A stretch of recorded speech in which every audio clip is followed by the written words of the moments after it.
सल्ली अला रसूलिल करीम, अम्मा बाद। हज़रात असातिज़ा किराम, उलमाए अज़ीज़, आज इस वक्त हम सब मिलकर के तक़रीब यौम आज़ादी के मौके पर परचम कुशाई के ज़रिए यौम आज़ादी को याद कर रहे हैं।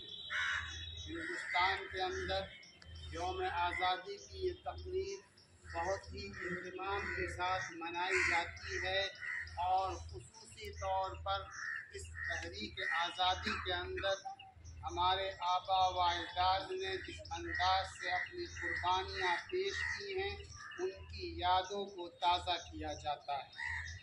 आज यौम आज़ादी के मौके पर हर साल हम ये अहद करते हैं और हल्फ लेते हैं कि इस हिंदुस्तान मुल्क के अंदर हमको जीने और रहने का इख्तियार हासिल है, और यही नहीं बल्कि इस हिंदुस्तान मुल्क के अंदर उस सेकुलरिज़्म के ज़रिए हमको जीना है, उस आईन के मुताबिक हमको रहना है जो आईन हिंदुस्तान की आज़ादी के बाद बना था, यानी जिसके अंदर तमाम मज़ाहिब के लोगों को शामिल करके यकजहती का इज़हार किया गया था और किसी किस्म के कोई भेदभाव को बाकी न रखा गया था।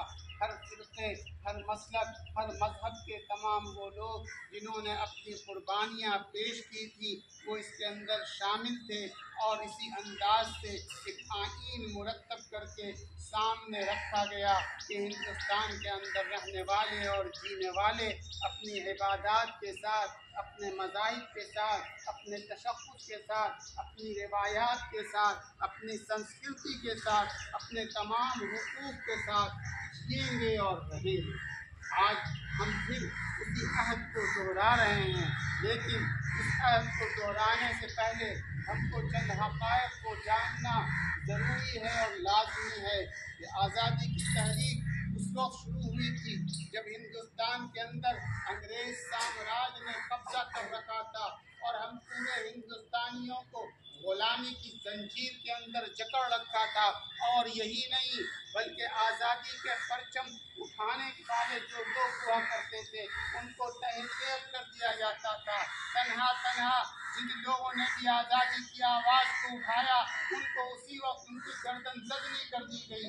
लेकिन यही आवाज़ जब इज्तिमाइयत की शक्ल में आती है, यही आवाज़ जब बुलंद होनी शुरू होती है और हर तरफ से लोग इसके अंदर शामिल होते हैं, तब ये आवाज़ एक मजबूत आवाज़ बन करके तहरीक आज़ादी की शक्ल में हमारे सामने नज़र आने लगती है।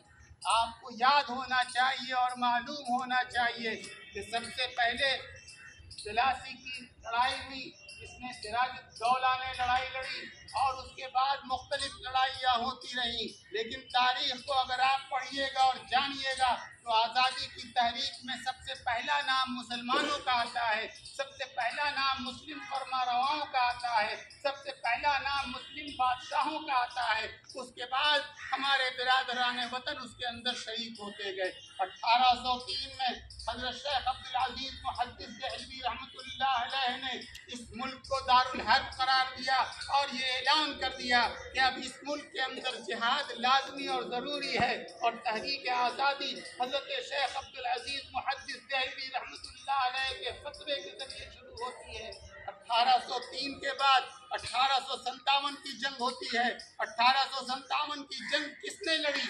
तारीख शाहिद है कि 1857 की जंग के अंदर हमारे बिरादरान वतन की तादाद कम थी, लेकिन मुसलमानों की तादाद ज़्यादा थी। आपको मालूम होना चाहिए कि 3 दिन के अंदर दिल्ली के अंदर 29,000 लोग शहीद हुए, 29,000 अफराद ने अपनी कुर्बानियाँ पेश की। आपको मालूम है कि उस 29,000 में किसकी कितनी तादाद थी? 24,000 मुसलमान शहीद हुए और 5,000 हमारे बिरादरान वतन शहीद। जरा इस रेशियो को निकालिए, इसका तज्जिया कीजिए इस 24,000 जो मुसलमान शहीद हुए हैं उसके अंदर उलमा भी थे, उसके अंदर हुफ़ाज़ भी थे, उसके अंदर मशाइख भी थे, उसके अंदर अल्लाह वाले भी थे, उसके अंदर अल्लाह के सामने रोने वाले भी थे, उसमें अपने मुल्क से मोहब्बत करने वाले लोग भी मौजूद थे। ये 24,000 की जो तादाद मुसलमानों की थी, 3 दिन के अंदर गद्र के मौके पर हिंदुस्तान के अंदर अपनी शहादत पेश करती है। बुजुर्गान मोहतरम, मेरे अजीज भाइयों, हमको अपनी आज़ादी की तहरीक को समझना और जानना है। और उसी 1857 के बाद जो तहरीक आज़ादी का बुगल बजता है वो हज़रत शेखुल हिंद महमूद देवबंदी रहमतुल्लाह अलैह, हज़रत शेखुल इस्लाम मौलाना हुसैन अहमद मदनी रहमतुल्लाह अलैह, हज़रत मौलाना किफ़ायतुल्लाह रहमतुल्लाह अलैह, हज़रत मौलाना उबैदुल्लाह सिंधी रहमतुल्लाह अलैह, और किसके किसके नाम आपके सामने गिनाए जाए, मौलाना मोहम्मद अली शौकत, मौलाना मोहम्मद अली जौहर, ये वो तमाम हस्तियां हैं जिन्होंने आगे बढ़ कर के परचमे हिंद को अपने हाथ में लिया और आज़ादी की तहरीक को तेज से तेज करते चले गए, ताकि हमको 1947 में हिंदुस्तान की आज़ादी नसीब हुई है। हम अपनी आज़ादी की कुर्बानी को इस अंदाज से भूलते चले जा रहे हैं। न हमारे सिलेबस के अंदर हमारे असलाफ का जिक्र है, न हमारी किताबों के अंदर हमारे असलाफ का जिक्र है। क्यों नहीं है? इसलिए नहीं है कि जब भी जाबिर और जालिम हुकूमत यहाँ पर कायम हुई है, उसने हमारे किरदार को पुश डाल दिया है, उसने हमारे आबा व अजदाद की खून की कुर्बानियों को किनारे कर दिया है और चंद ऐसे नाम सामने लाए गए हैं जिनका कोई बहुत ज़्यादा योगदान नजर नहीं आता है। लेकिन तारीख तो तारीख है, किताबें उनके हाथ में हैं, कवायद उनके हाथ में है, सिलेबस उनके हाथ में है, और हमारे बच्चे आज इस बात से नावाकिफ है और नादान है कि इस मुल्क की आज़ादी के अंदर उलमा ने भी अपना हिस्सा दिखाया है। यही मुल्क इसको आज़ाद करने के अंदर पटना के अजीम ख़ानदान सादिकपुर के ख़ानदान ने अपना योगदान किया, अपनी कुर्बानियाँ पेश की। फिलआखिर अंग्रेज़ों ने उस सादिकपुर के ख़ानदान को मिस्मार कर दिया और मिस्मार करने के बाद उनके घरों को ताराज कर दिया।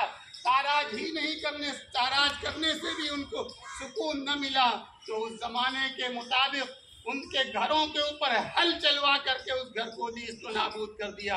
लेकिन उलमाए सादिकपुर तहरीक आज़ादी से पीछे नहीं हटे और उन्होंने बढ़ कर के आज़ादी की तहरीक के अंदर हिस्सा लिया। आज तारीख शाहिद है कि जब भी आज़ादी की तहरीक को याद किया जाएगा, पूरे हिंदुस्तान के अंदर जहाँ से जो भी तहरीक आज़ादी का जिक्र करेगा, सरजमीन पटना के अंदर उलमाए सादिकपुर को वो भुला नहीं सकता। आप जिस जमीन पर खड़े हैं, ये इदारा 1912 में कायम हुआ, यानी ब्रिटिश गवर्नमेंट में कायम हुआ है, लेकिन इस इदारे के लोगों ने तहरीक आज़ादी के अंदर हिस्सा लिया और तहरीक आज़ादी के अंदर बढ़ चढ़ करके हिस्सा लेने वाले इसी इदारे के प्रिंसिपल हजरत मौलाना सुहूल रहमतुल्लाह अलैह थे। उस वक्त यहाँ प्रिंसिपल हुआ करते थे, उनके साथ की एक बड़ी जमाअत करती थी, उनके साथ और एक जमाअत हुआ करती थी, और कहीं दूर नहीं, इसी रोड के ऊपर, इसी मैदानों के ऊपर, इन्हीं जगहों के ऊपर मदरसा शमसुल हुदा साथ प्रिंसिपल और उसके साथ साथ तलबा ने मिलकर के तहरीक आज़ादी के अंदर अपनी कुर्बानी पेश की, खिदमत पेश की। को ये चाहिए, हमारी आप तमाम तलबा सिर्फ इतनी इल्तिजा है कि आप अपनी तारीख को पढ़ें। अगर नहीं पढ़ सकते हैं, कोई नहीं बताने वाला है, तो किताबों को खंगालें, पुरानी किताबों को पढ़ें और करके ये जानने की कोशिश करें कि आपके बाप दादा ने मुल्क को इस मुल्क में कुर्बानी में आज़ादी के लिए कुर्बानी तक पेश की। लेकिन आज ये मुल्क मुनाफरत के अंदर चल रहा है, पूर जलता हुआ नजर आ रहा है, खाना जलता हुआ नजर आ रहा है, मुख्तलिफ स्टेट के अंदर मुसलमानों के साथ जुल्म और ज्यादती की जा रही है। जुल्म और ज्यादती किस बुनियाद पर है? ये मजहब की बुनियाद पर है, ये इस्लाम की बुनियाद पर, ये ला इलाहा इल्लल्लाह और मुहम्मद रसूलुल्लाह की बुनियाद पर है। लेकिन बात बातिल करने वाले ऐ आसमान नहीं हम, बातिल से करने वाले ऐ आसमान नहीं हम, सब पार कर चुका है तू इम्तिहान हमारा। इम्तिहान हमारा लिया जाए, हम कामयाब और बामुराद होंगे, इसलिए कि वतन की मोहब्बत हमारी शरीफ के अंदर है, हमारे जिस्म के अंदर है, मेरे खून के अंदर दाखिल है। और उस वतन की मोहब्बत से बाल बराबर भी किनारे नहीं सकते।